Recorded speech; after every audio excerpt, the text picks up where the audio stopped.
Hey everybody, it's Will. I wanted to let you know that I appeared on News Nation this morning to talk about the overwhelming increase in farmer bankruptcies this year in the United States of America.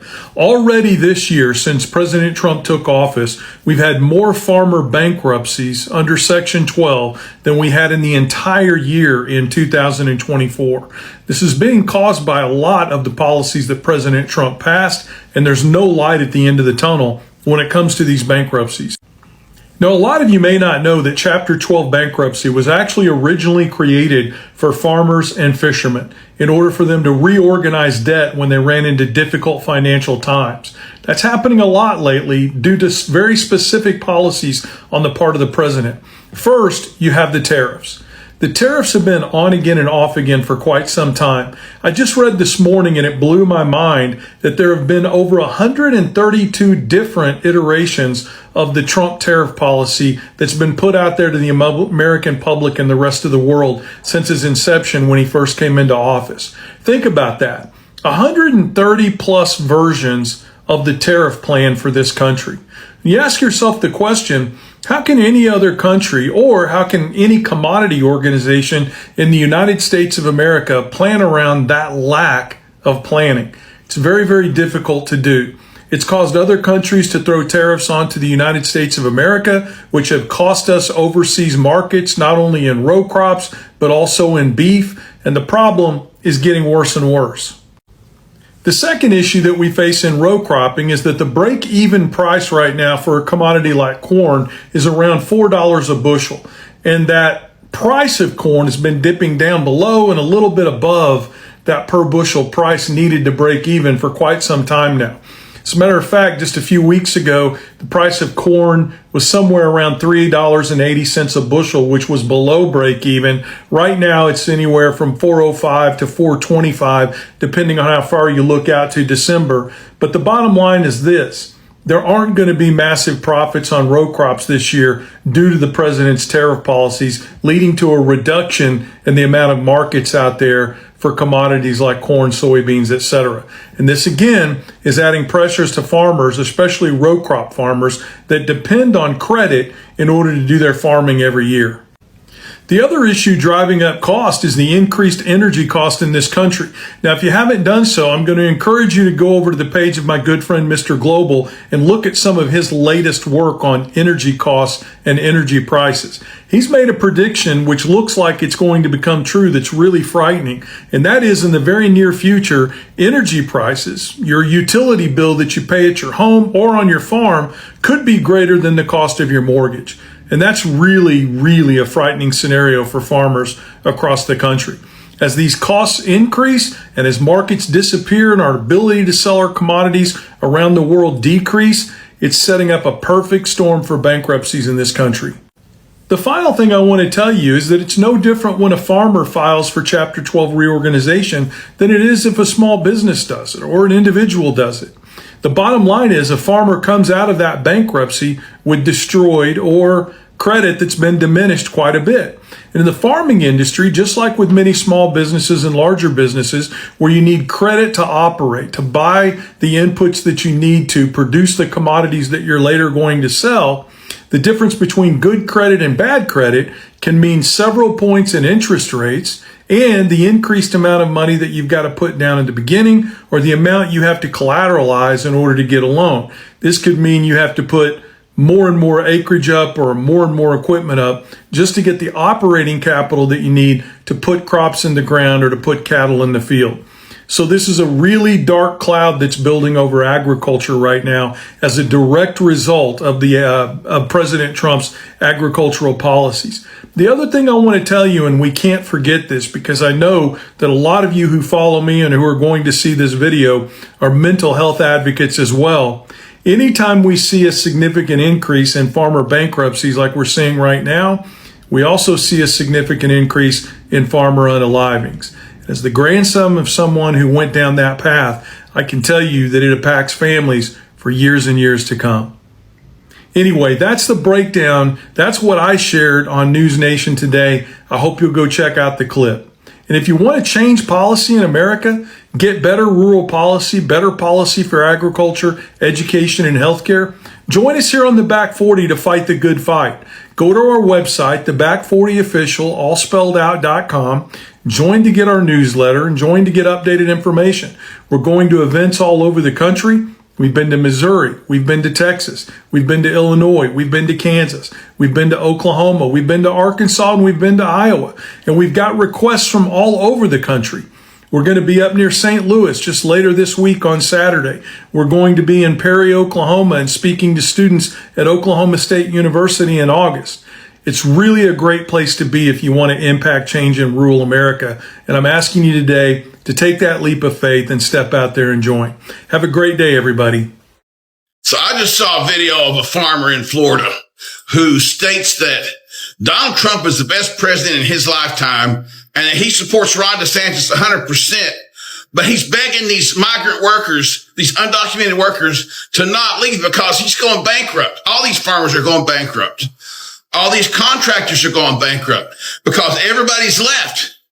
Because this law that they just passed makes it illegal. Like if I'm working with someone who's undocumented and I'm giving them a ride home and get pulled over, I can get arrested. Not just can they get sent back, they can arrest me. And the farmers are trying to say, oh, it's been misread and it's been lied to in the press and don't believe it. They're panicking big time. They have fucked around and they are in the find out stage. And I just think it is it's beautiful. It's delicious. It's just chef's kiss. Just seeing how this farmer panic and seeing him trying to talk to, he'd say something and then the interpreter would repeat it. And the things this guy was saying are not the kind of things that are going to keep undocumented workers here. There's plenty of work for them wherever they want to go. There are a lot of jobs that Americans don't want to do that undocumented workers can get. And there are a lot of places where they're appreciated instead of persecuted. So I just think it's hilarious that they're finding out now that there's going to be some serious consequences to this. And wait till you find out what tomatoes are going to cost in 6 months. RT Gargiulo has a huge tomato. Most of the tomatoes in the United States are grown in Southwest Florida. And they have a huge tomato operation there. And they don't have any workers. And it's going to be bad. There's literally strawberries and things like that rotting on the vine or on the plant. They can't get anyone to come and work. They got what's coming to them. And I just think it's beautiful. I hope it bankrupts them. I hope it bankrupts every goddamn one of them. Every single right-wing rich guy that supported all this hateful stuff, supported all this anti-trans stuff in this fight with Disney. I'm just loving this. And I'm loving, it's going to be great because in about 6 months, this is really going to hit. And that's just when Ron DeSantis is going to be really trying to hit the campaign trail. Enjoy your finding out, Ron. You're going to find out a lot. All year long, we have been telling MAGAs that if you deport everyone here illegally, we're not going to have people to work on the farms and it's going to destroy the economy. And they provide the ridiculous response of, Democrats are for slave labor. No, we don't want to crash the economy. And here we are seeing farmers and Republicans pointing out that if we deport everybody working on the farms, it will crash the economy. Maybe it's time for common sense immigration reform where we provide a path to citizenship for the hardworking people who've been here for decades, living clean lives, raising their families, and paying taxes. Well, if you think about it, I mean, we have, 50, 70, 80,000 illegals that are on final orders of removal already in Florida at a minimum, right? And so, we would love to be able to get that cadence going very quickly to where we burn through that expeditiously. Then some of the others that are still going through some of the process, we want to be part of helping supplement that process with our personnel to be able to move that back quickly. But I mean, if you look at the numbers, I mean, obviously the deportations that have happened nationwide so far, and ICE has been understaffed, is not scratching the surface of what would need to be done to get to where you have the largest mass deportation in history, and where you're even just addressing the Biden people, right? So you got to increase that tempo. You have a limited amount of time to do it. And I think we've got to assume, we've got these 4 years, under the Trump administration to really get the job done. So my hope is that we have a very strong cadence coming out of here. If the cadence is strong and it justifies us going up Northeast Florida and establishing a footprint at Camp Blanding, we will do that. But for us, the reason why we're in this is because we want this tied to helping DHS remove these folks. That, to us, is the critical element that we want to see done. And then I think, quite frankly, the voters want to see done. Family owned, over 4,000 acres of tomato farm across Florida and California. Yep. Sadly, his crops aren't looking too good. All those tomatoes rotting, Nobody's there to pick the crops. And with Trump tariffs, well, they ain't got nothing left to do, y'all, but to mow that shit down. He got to mow all that shit down. Yep. Ain't got nobody there to pick them goddamn crops.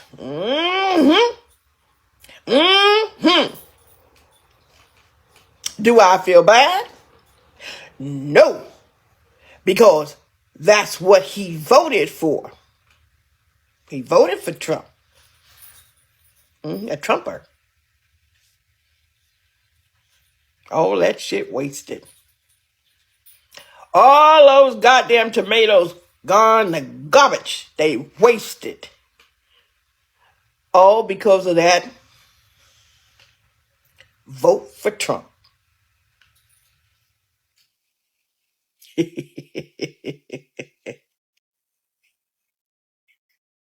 Meanwhile, Florida Governor Ron DeSantis visited Alligator Alcatraz this morning to defend the controversial migrant detention center.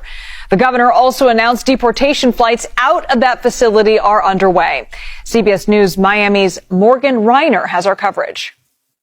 The governor says that they've officially started flying immigrants out of Alligator Alcatraz and out of the country, and he said to expect that to ramp up. The Department of Emergency Management shuttled buses full of journalists inside of Alligator Alcatraz. I'm pleased to report that those flights out of Alligator Alcatraz by DHS have begun. Where his message and everyone else's standing up next to him was clear. You better leave the country if you're here illegally. And if there's any illegal immigrant listening to my voice right now, self-deport. Use the app. We will get you home. Do not come here because you will be removed. There have been concerns over treatment of immigrants, like the fact that attorneys have not been able to access their clients here. We had some technology issues. We have now worked those things out, and we should be starting that on Monday. Or living conditions. Hot meal service 3 times a day. Not gray turkey, by the way. Full medical care, including 24/7 clinic and pharmacy. Indoor and outdoor recreational space. Laundry, legal, and clergy services. Air-conditioned detention housing units. And while they say they have it all, we didn't get to see it today. You can see the governor's plane right behind me, and where I'm standing, that's where he spoke to the media. So the media asked him, in the name of transparency, why weren't we allowed inside of the actual facilities? This is not a spectacle, okay? You don't get to go into other facilities willy-nilly either. I mean, that's just the reality of the situation. I think they have a job to do here. I also asked the governor where these immigrants are being deported to, places like El Salvador or back to their country of origin. That's a question for DHS. As I said, they've got processes that they go through. They can do a direct deportation from here.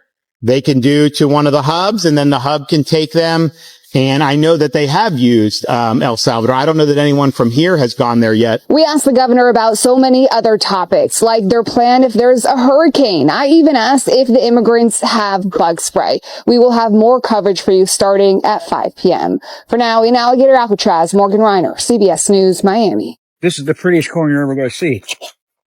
Hey. Because it's got my hands on it. Hell yeah, that's right. Snap that. Oh my god. There you go. And pile it up. It's sweet as shit. If you don't like it, yeah, grab it. Snap it out. Please take that. Hell yeah. Go stand in the Get it, Ashlyn. I want to get a picture of you doing it. It's corn. Turn around. All right. Put it in. Just go through there and pick them all like that. You got to. You get it big like that. Oh, look at that. Whoa. One right there. How can you? It's held still.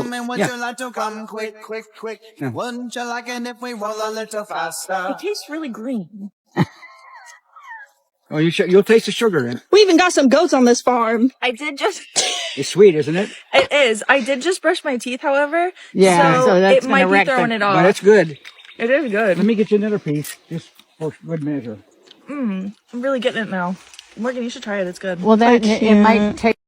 I don't understand, MAGA. Why aren't you guys in these fields in Florida? It's super weird. You guys need to get in these fields. This is your dream, not ours, MAGA. Get in these fields and pick the food. I'm so confused where you all are at. You guys are, and believe me, I've done the research. You're all not college educated. This is where you guys should be at. You said a job is a job. That's what you guys said. You said that immigrants were taking our jobs. So you guys need to get in these fields and pick the damn fruit and vegetables. You wanted this. Where are you at? I don't understand why you guys aren't picking all the fruit in the fields. Get in there and get our food. Florida summers are really tough on plants, so in this series, I'm going to share with you how I keep my plants alive even in this brutal heat. So the first tip is all around plant selection. So these guys right here are my sweet potatoes. Sweet potatoes absolutely love growing in the heat, and there's several other plants that like growing in the heat as well. If you want a full list, head over to homegrownfloridagarden.com. It's my website. On that site there is a free garden planner, and that garden planner has all of my reference material, including the different vegetables by season. A lot of the times you'll hear me call these plants tropical plants, heat-loving plants, plants that are wild and crazy. But these are the ones that are going to survive our brutal summers. They can take the pests that are going to accumulate. They're going to take the disease that is just bound to happen when we're talking about a lot of humidity.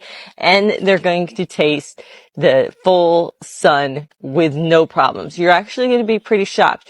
Where you would have to nurse along a tomato, when it comes to a sweet potato, they can be infested with bugs, have rust all over them, and still produce an amazing crop because they just don't care. They're used to this. Make sure to comment part 2 to see the next one in the series. Do you know where your fruits and vegetables come from? Over 1/3 of U.S. vegetables and also 3/4 of fruits and nuts are grown in California. Did you know that? Well, right now in California, because of all these ice raids, 70% of workers are gone due to workers being afraid of the ice raids. 70%. And in an article I was reading on The Guardian, someone in the business said, if 70% of your workers don't show up, 70% of your crop doesn't get picked and can go bad within 1 day. This is real, and it has a devastating impact on the entire United States. And according to the story, California farms generate $60 billion in agricultural sales every year. Even Trump had said at one point a couple of weeks ago that our farmers are being hurt badly. They have very good workers. They're not citizens, but they've turned out to be great. Okay. But then he turned around after he was going to supposedly protect farm workers and restaurant workers and said, no, we're going to continue raids on them too.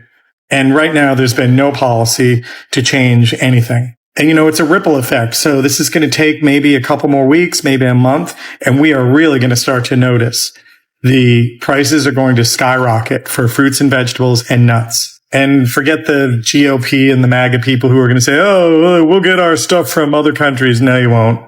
And if you do, you're going to pay. And at the end of the day, what part of $60 billion in sales revenue did you not understand? So enjoy your avocados, your apples, your tomatoes, your lettuce, your corn, your watermelon, because in the coming weeks, you're either going to have none or they're going to cost so much money, a lot of people will just not be able to afford buying them. Hey y'all, I'm gonna whisper because my daughter's sleeping literally right next to me, but my mind is blown. I live in Davie in Broward County, Florida. Well, close to Davie. And there's a farm called, I'll post it here, but Family Farms Davie. It's next to Western High School. And I've been seeing videos lately from my friends going around of their cows being like anorexic and super skinny. So I know people that go and feed them like cheese or watermelon or whatever. And I was just scrolling Instagram and I saw that the owner, something Hoover, was arrested on 16 counts of, I'm going to just post it, but like animal cruelty, abuse, and death. Looks like we will never be going back there. And I hope these animals are taken to a better place. Channel 6 News is there right now. My friend just went and saw, and they interviewed her and everything. And she's like submitted proof that he was abusing the animals. There's so much proof out there. It's crazy. But just hold on. Okay, so this was them posting that they're closed because literally their owner got arrested yesterday for killing animals. You can pause to screenshot. These are all the charges. This is the news article itself. We'll put it to y'all this way. The drought and the heat is so bad in our area right now that this hayfield has dried in less than 24 hours. We need rain. After we build this, we need rain. Day in the life of a goat farmer. Today on this farm life, the goats are fighting. We're going to go collect 3 goats. One of the goats is the father of these girl goats. So we're trying to stop brain exposed incest babies. So we were able to get the pregnant goat out of the situation yesterday. But today we're going to get his daughters. So we have like 80% of who we're trying to catch. We got these 2 ladies here. He's running. It's fucking chaos today. What could possibly go wrong with 3 guys in their late 30s, early 40s, chasing some highly aggressive, roided up animals, So something snapped in the back of from my knee to my booty. Felt like a tendon snapped. Went down hard, tore something. I can't put any weight on my booty or my hamstring. Woo! That's Billy Goat 1. This doesn't even look fucking real. Look at this. This is like getting worse. Don't chase goats. Day in the life of a goat farmer. In fact, did y'all know that Florida is one of the top 10 cattle producing states in the United States of America? We used to be higher, but with the loss of family farms, this number has shrunk, but we still hold strong top 10. So I need to walk someone through some new information that I've discovered about alligator Alcatraz because I just want to make sure that I'm not going crazy here. Now, according to protest organizers from the Florida Immigration Coalition, there have been at least 6 hospital transports of detainees from alligator Alcatraz since it opened on July 3rd. 6. But when I looked at the official 911 call records from that area from July 1st to the 21st, which is when this report came out, only 2 calls were logged as medical emergencies during that period. Now stop and think about that for a second. Like if 6 people needed hospital care, but only 2 emergency calls were made, that means 4 people were transported to the hospital without calling 911. So that tells me that those were probably planned hospital transportations. At least 4 of them were. Of those 6 hospitalizations, we only have confirmed details for about 2 of the cases from different public news reports and public legal filing. Here's where it gets weird because of the 2 filings we do have information on, they both happened on the exact same day, on July 11th, 2025. The first case that we know about is Rafael, who's a 35-year-old Cuban man, and according to Local 10 News interviews with his mother, on July 11th he was taken to HCA Florida Kendall Hospital for hemorrhoid surgery, and it was a same-day discharge, so same-day operation. Now, it's noted that the facility denied him antibiotics, post-op, and he developed an infection and had to return to the hospital on July 16th with chest pains, and by July 20th was reportedly chained to the facility's infirmary room, which was just a glorified tent, according to his mother. Case 2 has to do with Michael Borrego Fernandez, and according to legal lawsuit filings cited by the Florida Immigration Coalition, he was also transported on July 11th for surgery to address profuse bleeding. We don't know from where or to what hospital he was taken to, but we do know that, like Raphael, he was sent back without prescribed antibiotics and developed 2 different complications. So 2 men, 2 surgeries, same day, both denied post-operative care. Weird, right? But let's go back to Raphael's hemorrhoid surgery for a second here, because from what I know about hemorrhoid surgery is that it's an elective procedure, meaning that it's uncomfortable to have them, sure, but it's not life-threatening and urgent. And just given what we do know about Alligator Alcatraz up until this point, where people are being denied basic medical attention, inadequate food, or clean water, discomfort seems to be par of the course. So why would they suddenly prioritize an elective surgery for one detainee? Also, how would they know that he even needed hemorrhoid surgery in the first place? I mean, doesn't that require first medical examination, imaging, or consultations with a specialist to determine if surgery is even necessary? You're telling me that in the 8 days that the facility had been open, that they were taking Raphael just back and forth for that kind of medical attention for hemorrhoids? Come on. Now, some of you may be wondering why I'm so heavily invested in tracking these medical transports, and it's because for the last year or so, I've been tracking heavily biotechnology and surveillance technology and the amount of funding that we've been giving to that, and it's important to understand that context here as we move forward. Because the US is in what's known as a biotech arms race with China, and we have been for the past few months. We're talking about advanced medical technologies here, like brain-computer interfaces and neural monitoring to a very invasive degree. And biotechnology can be a very positive thing, but unfortunately in many cases, like in a lot of cases reported with China, they've been experimenting with gene-edited soldiers and seeking cognitive domination through brain-computer interfaces. So something tells me if it comes to being in a race with solving paralysis or cognitive domination, there's one that we're going to be a little more interested in than the other. And China's been rapidly advancing in this field, partly because they have fewer regulatory constraints when it comes to human testing. And they're not exactly quiet about that when they report on it either. When it comes to the US, companies like Neuralink, which is Elon Musk's brain-computer interface company, represents our main effort to compete with them. And they are currently conducting human brain implant trials at the University of Miami, which is about 45 miles from Alligator Alcatraz. What makes this connection a bit unnerving and concerning to me is that HCA, Florida Kendall Hospital, the exact hospital where Raphael and possibly Michael, we don't know, was taken, has direct partnerships with the University of Miami's medical school. They share research programs, medical residents, and according to their own website, the hospital prides itself on active engagement of all learners in research of scholarship. And they also recently spent millions of dollars upgrading their research facilities. Now, proximity is not necessarily a smoking gun, but this context did make me want to research a little bit more about what hemorrhoid surgery actually involves, because again, I'm not a doctor. The surgery itself takes place in the lower rectal area, from my understanding, but the same anatomical region is also an access point, apparently, for what's called the sacral nerve plexus. That's basically a cluster of nerves that control the bowel, bladder, and lower body functions. From a bit more research, I've learned that that same area of incision is used for experimental procedures, oftentimes called neuromodulation treatments, where small devices or electrodes are placed to interface with the nervous system. Apparently, you're just a whole bunch of nerves down there, and you have access to all of your other nerve capabilities through your spinal cord. So the surgical approach for hemorrhoid surgery could potentially provide access to the same nerve pathways used in neural interface procedures. Theoretically, potentially. I'm not claiming that that's what happened to Raphael. Of course, I have no idea what happened or didn't happen to him, but it did make me realize that if somebody wanted to test any experimental neural devices, hemorrhoid surgery would make the ideal cover. I'm not saying that I know exactly what happened in these operating rooms on July 11th, 2025. Of course I don't know. But I am saying that there's a pattern here that looks a lot more like coordination than it does coincidence. And until somebody can explain to me why Raphael needed emergency hemorrhoid surgery just 8 days after arriving to a facility in the middle of a swamp, then July 11th isn't just another date on the calendar, in my opinion. It's evidence. Thank you for watching Great Minds Blacks.